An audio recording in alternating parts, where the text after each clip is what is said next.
RDG के बंद होने पर मचे सियासी घमासान के बीच मुख्यमंत्री सुखविंदर सिंह सुक्खू दिल्ली दौरे पर हैं। मुख्यमंत्री ने आरडीजी के मुद्दे पर केंद्रीय स्वास्थ्य मंत्री जेपी नड्डा से मिलने का समय मांगा है। सीएम सुक्खू का कहना है कि आरडीजी बंद होने पर विपक्ष के लोगों को राजनीति छोड़कर प्रदेश हित में पीएम मोदी से मिलकर मुद्दा उठाना चाहिए, लेकिन नेता विपक्ष जयराम ठाकुर प्रदेश हित के बजाय कुर्सी हित देख रहे हैं और कह रहे हैं कि जल्दी भाजपा की सरकार हिमाचल में बनने वाली है, जो बेहद दुर्भाग्यपूर्ण है। जयराम ठाकुर वित्त विभाग की तरफ से दी गई प्रेजेंटेशन में नहीं आए और झूठ कह रहे हैं कि उन्हें वित्त सचिव के माध्यम से चिट्ठी भेजी गई, जबकि मैंने खुद उन्हें चिट्ठी लिखकर बुलाया था।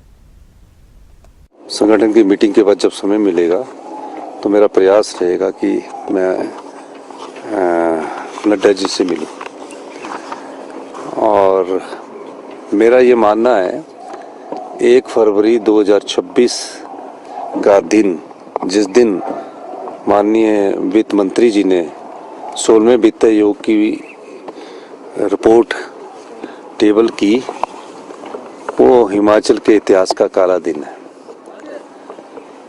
हमने उस दिन भी कहा था, और मुझे यहाँ जब पिछले दिनों यहाँ केंद्रीय मंत्री आए थे, वो कह रहे थे ये टेम्परेरी रिलीफ है।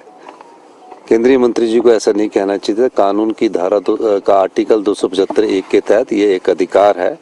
राजस्व घाटा आय और एक्सपेंडिचर के बीच की खाई को भरपूर भरने का एक अधिकार है।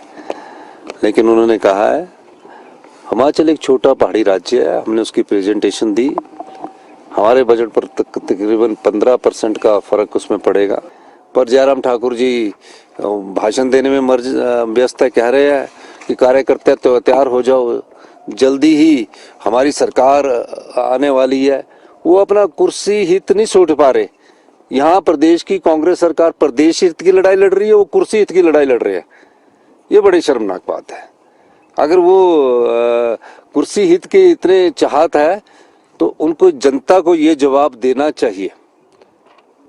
18-19 में जब जयराम ठाकुर जी मुख्यमंत्री बने तो किस प्रकार का वित्तीय कुप्रबंधन था।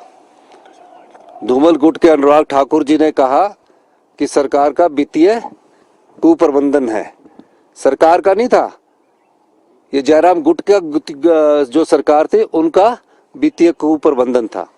18-19 से लेकर जब मैंने मुख्यमंत्री की शपथ ली थी 11 दिसंबर 2022 तक, प्रदेश सरकार को भारतीय जनता पार्टी की सरकार जयराम ठाकुर जी के नेतृत्व में जो बैठी हुई थी, 54,256 करोड़ रुपया आरडीजी के रूप में आया। 16,000 करोड़ रुपया उनके बाद जीएसटी कंपनसेशन सेस के रूप में आया। और उस समय उन्होंने 6th पे कमीशन का सरकारी कर्मचारियों का 10,000 करोड़ का एरियर भी नहीं दिया और कर्जा भी कम नहीं किया, और ये पैसा अपने दोस्तों को और अपने मित्रों को जो ठेकेदार थे 1,000 करोड़ की बिल्डिंग बनाने में लगा दिया। और हिम केयर के रूप में जो प्राइवेट लोग थे, जो छोटी छोटी संस्थाएं थी, कुछ प्राइवेट हॉस्पिटल अच्छे थे, लेकिन कुछ ऐसे हॉस्पिटल थे जो एमबीबीएस के बाद बने गए थे, उसमें 450 करोड़ रुपए वहां लुटा दिया गया। पर ये बहुत बड़ी रकम है। आरडीजी के तौर पर कब आया? 18-19 से लेकर 11 दिसंबर 2022 तक 54,000 करोड़ रुपया जयराम ठाकुर जी को मिला। हमारे समय कितना आरडीजी के तहत मिला? हम अपने वित्तीय प्रबंधन की बात बताना चाहते हैं। अभी तक इस साल के वित्तीय वर्ष मार्च में खत्म होगा तो सिर्फ 17,000 करोड़ रुपया हमें मिला है। हमने किस प्रकार वित्तीय प्रबंधन किया, आम जनता को दुखी नहीं होने दिया।